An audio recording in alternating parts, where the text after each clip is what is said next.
بسم اللہ الرحمن الرحیم۔ السلام علیکم ناظرین، آج ہم بات کریں گے سیدنا غوث اعظم کی غریب پروری۔ ناظرین، سیدنا غوث اعظم غریبوں اور مسکینوں سے بہت محبت کرتے تھے۔ حضرت شیخ عبد القادر الحسنی الحسینی الجیلانی رحمۃ اللہ علیہ ایک مرتبہ حج کے ارادہ سے نکلے۔ جب بغداد کے قریب حلہ نامی موضع میں پہنچے تو آپ نے حکم دیا کہ یہاں کوئی ایسا گھر تلاش کرو جو سب سے زیادہ ٹوٹا پھوٹا اور اجڑا ہوا ہو، ہم اس میں قیام کریں گے۔ اگرچہ وہاں کے امیروں اور رئیسوں نے بڑے بڑے اچھے مکانات آپ کے سامنے قیام کرنے کے لیے پیش کیے، لیکن آپ نے انکار فرما دیا۔ تلاش بسیار کے بعد ایسا مکان مل گیا جس میں بڑھیا، بڈھا اور ایک بچی تھی۔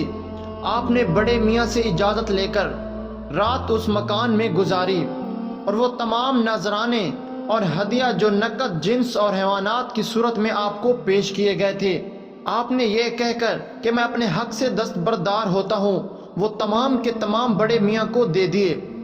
حاضرین نے بھی آپ کی موافقت میں تمام مال و اسباب ان بڑے میاں کو دے دیا۔ اللہ تعالیٰ نے اس بوڑھے کو آپ کے مبارک قدموں کی برکت سے ایسی دولت عطا فرمائی کہ ان کی طرف میں کسی کو نہ ملی۔ حضرت شیخ عبد القادر جیلانی رحمۃ اللہ علیہ نے ایک روز ایک فقیر کو شکستہ خاطر ایک گوشہ میں بیٹھا ہوا دیکھا۔ دریافت فرمایا، کس خیال میں ہو اور کیا حال ہے؟ عرض کیا، میں دریا کے کنارے گیا تھا، ملاح کو دینے کے لیے میرے پاس کچھ نہیں تھا کہ کشتی میں بیٹھ کر پار اترتا۔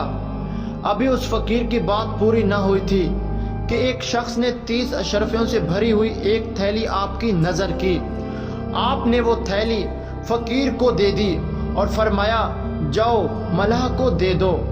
ابو الحسن علی ندوی نے حضرت شیخ عبد القادر جیلانی کے اوصاف و اخلاص کا تذکرہ کرتے ہوئے لکھا ہے، ان جناب کو غربا، مساکین اور حاجت مند لوگوں پر خرچ کرنے اور انہیں کھانا کھلانے کا شوق جنون کی حد تک تھا۔ علامہ نجار نے اپنی تاریخ میں جمائی کے حوالے سے حضرت شیخ کا یہ قول نقل کیا ہے کہ آپ نے فرمایا، میں نے تمام اعمال کی تفتیش اور چھان بین کی تو میں نے ان میں کھانا کھلانے اور حسن اخلاق سے بڑھ کر کوئی افضل اور اشرف عمل نہ پایا۔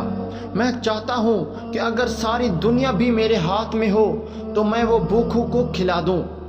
آپ نے فرمایا، میری ہتھیلیاں سوراخ دار ہیں جن میں کوئی چیز نہیں ٹھہرتی، اگر میرے پاس 1000 دینار آ جائیں تو شام تک 1 دینار بھی نہیں بچے گا۔ صاحب کلید الجواہر نے بیان کیا ہے کہ ہر رات آپ دسترخوان بچھانے کا حکم فرماتے، جس پر ہزاروں مسلمان مسافر، امیر غریب سب مل کر کھانا کھاتے۔ آپ خود ضعیف، کمزور، شکستہ دل اور ان بیچاروں کے ساتھ بیٹھتے جنہیں معاشرے میں کوئی پوچھنے والا نہ ہوتا۔ آپ کی اس شفقت اور رحم سے انہیں اپنے افلاس اور غربت کا غم بھول جاتا۔ ہر آدمی یہی محسوس کرتا کہ آپ کو اس سے سب سے زیادہ پیار ہے۔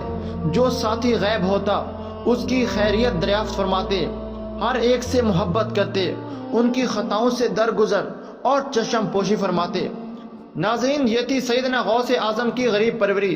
وہ غریبوں اور مسکینوں سے بہت محبت کرتے تھے۔ ناظرین، اگر آپ کو یہ ویڈیو پسند آئی ہے تو ویڈیو کو لائک ضرور کریں اور ہمارے چینل کو سبسکرائب کرنا بالکل بھی مت بھولیں۔